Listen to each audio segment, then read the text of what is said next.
Hi friends, welcome back to my channel. So ముందుగా వచ్చేసి ఇది నా గోవా ట్రిప్ థర్డ్ డే అండి. సో మేము ఆగుదా ఫోర్ట్కి వెళ్ళాము కదా, ఆగుదా ఫోర్ట్ నుంచి నెక్స్ట్ దాని కింద ఆగుదా జైలు ఉందంటే వెళ్ళాము. ప్లేస్ మాత్రం ఆసమ్ ఉండే సీపోర్ట్ ఏరియాలో. So this is on the way. ఇది మాత్రం ఎంట్రన్స్ ఫేస్ అండి. సో ఇది మాత్రం ఉంది చూడండి, సేమ్ మన ఫిలిం షూట్ చేయొచ్చండి ఈజీగా, ఆ రేంజ్లో ఉంది, మామూలుగా లేదు స్పాట్ మాత్రము. సో మీరు వెళ్ళండి, చూడండి, చాలా బాగుంటుంది. సో ఫస్ట్ మనం చూద్దాము. ఇక్కడ వచ్చేసి మనం టికెట్ కొనుక్కోవాలండి. టికెట్ వచ్చేసి పర్ పర్సన్ 300 ఉంది. సో చిన్నపిల్లలకైతే లేదు. మేము బ్యాండ్ వేసారనేసి తను కూడా నాకు కావాలని అడిగింది, కానీ తన సైజులో లేదు బ్యాండ్. సో ఎంటర్ అయిపోయాం మొత్తానికి లోపల. సో ఇవి వచ్చేసి ఫిరంగిలు అండి. అప్పట్లో జైలుకి ప్రొటెక్షన్ కోసం అని చెప్పేసి అలా పెట్టారు. ఇవి నేను ఫస్ట్ డూప్ అనుకున్నాను, కానీ రియల్ అండి అవి ఫిరంగిలు.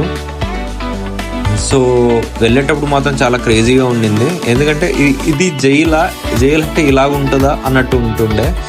ఎందుకంటే ఇది ఇప్పట్లోది కాదు కదండి. సో పోర్చుగీస్ వాళ్ళు కట్టారు కాబట్టి అప్పట్లో ఇలాగే ఉంది. మన జైలు అంటే ఎలా ఉంటుందో తెలుసు కదా మీకు, మామూలుగా ఉండవు. వీళ్ళది ఎలా ఉందంటే ఇది జైలు లాగా అనబడలేదు నాకు.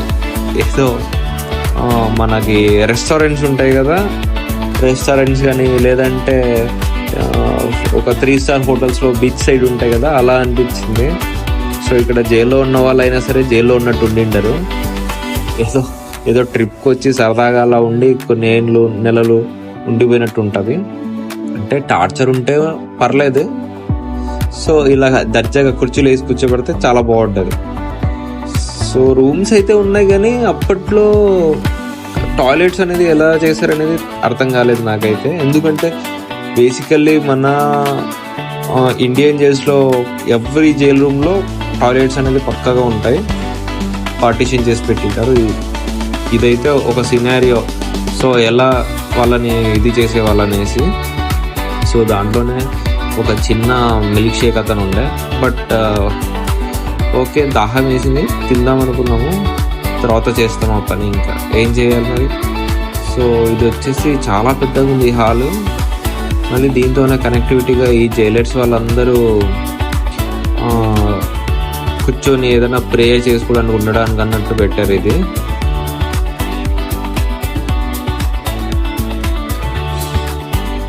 సో కిందికి వచ్చేసి ఒక మిల్క్ షేక్ తీసుకుని మా పాపకి తాపామండి.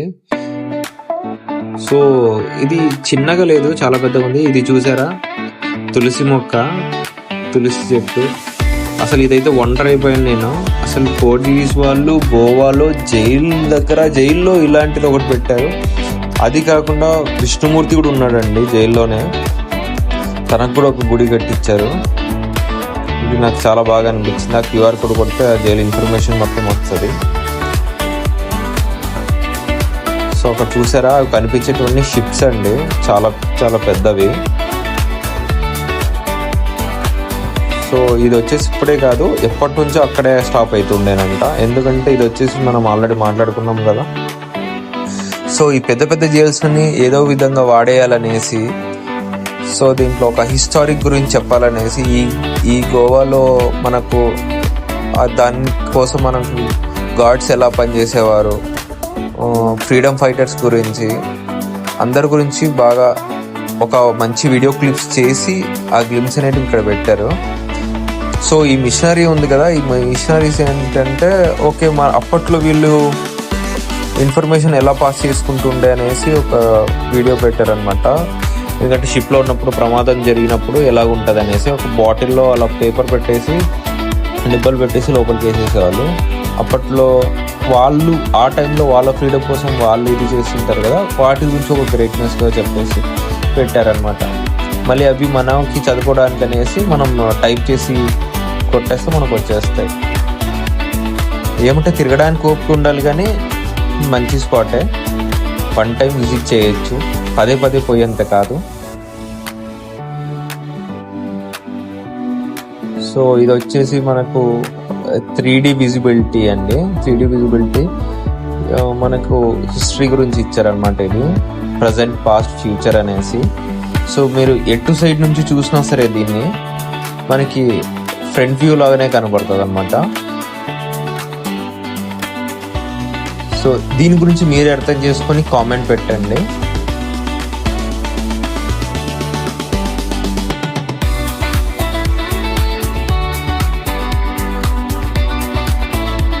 సో ఇది వచ్చేసి మనకి ఏంటంటే అక్కడ మనకి దొరికినటువంటి ఆనవాళ్ళండి. సో మన హిందీ కల్చర్ గురించి ఆ పోర్చుగీస్ కంటే ముందర ఉన్న టెంపుల్స్ మనకి గోవా అనేది మనకి పేరు ఎలా వచ్చిందంటే గోమాత నుంచి వచ్చింది కదండి. సో అప్పట్లో అక్కడ చాలా మంచిగా ఉండేది. సో ఇక్కడ మళ్ళీ లాస్ట్లో ఏం చేశారు, బోర్ కొట్టకుండా అనేసి ఒక పజిల్ అనేది క్రియేట్ చేశారు టీవీలో. మా ఆవిడ మాత్రం తెగ ట్రై చేసేసింది, రాలేదు. తెలుసు కదా మన టాలెంట్ చూపించామన్నమాట, అది ఇది వచ్చేసి. సో మొత్తానికి అయితే చేశాను. అది ఎప్పుడు చాలా కష్టపడిన తర్వాత వచ్చింది అది. ఎందుకంటే మనం ఏదో ఒక పని అయితే కరెక్ట్గా చేయగలుగుతాం, 2-3 అయితే కరెక్ట్గా చేయలేము కదా. సో అందుకని లేట్ అవుతుంది అది. సో ఇది వచ్చేసి మనకు మమ్మల్ని చూసి నేను ఏదో తెగ ట్రై చేసేస్తాను చాలా కనగాడాడు. ఇది మాత్రం హిస్టరీ అండి. అప్పట్లో జనాలు ఎలా ఉండేవాళ్ళు, ఎక్కడి నుంచి ఎలా తయారు, ఇది మాత్రం బ్లూ ప్రింట్ అండి. మనం ఏదైనా చేయాలనుకుంటే బ్లూ ప్రింట్ పట్టుకొని పోవాలి కదా, అదే ప్రింట్ అది. ఇది మొత్తం ఆ ఏరియాకి నియరెస్ట్ ఉన్న ఫాల్స్ కానీ అవి కానీ ఫారెస్ట్ ఏరియా కానీ అంతా. అంటే ఓల్డ్ గోవా కంటే ఇది బాగా అనిపించింది. సో అప్పట్లో ట్రెజర్స్ ఎట్లా వాటర్లో పెట్టేవాళ్ళు, ఎలా తీసుకునేవాళ్ళు, ఎలా కనుక్కునేవాళ్ళు, దాని గురించి ఒక షార్ట్ క్లిప్స్ తీసి పెట్టారు వీళ్ళు. ఇంకోటి దాన్ని దొరకడం పెద్ద విషయం కదండి, దాన్ని ఓపెన్ చేయడమే పెద్ద విషయం అని చెప్పారు వాళ్ళు మాత్రమే. సో యాజ్ ఇట్ ఈస్ మనం అక్కడ చూసాం కదా, అలాంటిది ఇది కూడా.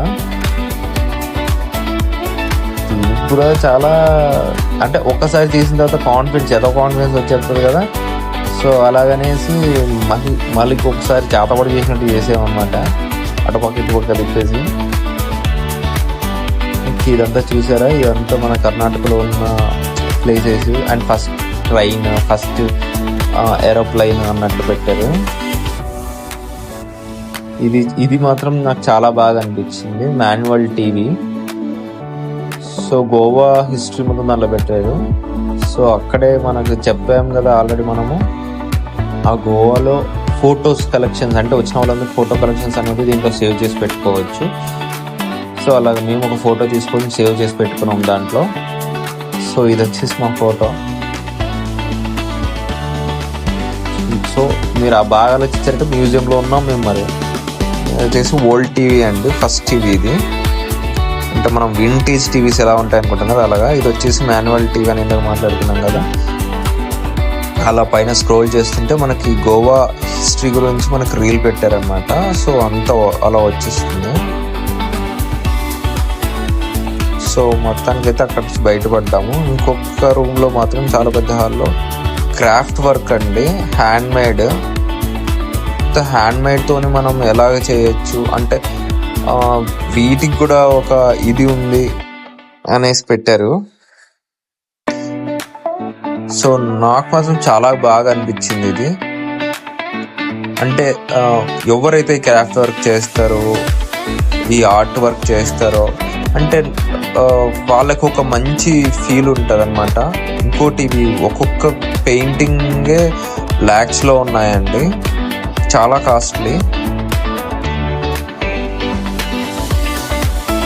సో ఇవి మాత్రం మనకి ఆయిల్ పెయింట్ అయి ఉండొచ్చు, వాటర్ పెయింట్స్ అయి ఉండొచ్చు, లేకపోతే మనకి ఏం దొరికితే అది, లైక్ మనకు న్యాచురల్గా ఏం దొరికితే వాటితో అంతా తయారు చేశారు. ఇవి వచ్చేసి అప్పటి కాలంలో అవన్నీ దంచడానికి ఇవి పెట్టుకుంది. సో అప్పట్లో వాడిన బ్యాగ్స్ అండి, అలా వాడేవారు. సో అప్పట్లో వాడిన కూర్చోవడానికైనా ఊర్చడానికి కానీ.